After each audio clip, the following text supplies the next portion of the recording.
Uwiteka Mana yanjye, umutima wanjye himbaza Uwiteka, mwa bindimo byose mwe muhimbaze izina rye ryera.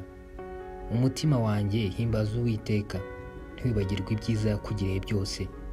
Niwe ubabarira ibyo wakiraniwe byose, agakiza indwara zawe zose, agacungura ubugingo bwawe bwose ngo butajya mu rwo rwobo, akakwambika imbabazi no kugirirwa neza nk'ikamba, agahaza ubusaza bwawe ibyiza, agatuma usubira mu busore bushya bumeze nk'ubw'ikizu. Uwiteka, kora ibyo ukiranuka, aca imanza zitabera, zirenganura abarenganwa. Yamenyesheje Mose inzira ze, iyi mirimo ye yayimenyesheje abana ba Isiraheli.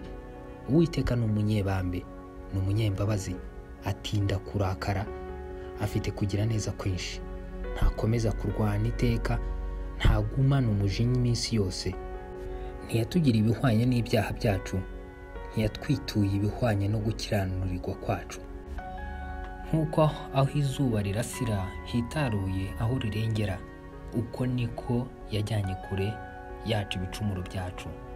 Nk'uko se w'abana abagirira ibambe, niko Uwiteka arigirira abamwubaha. Amen.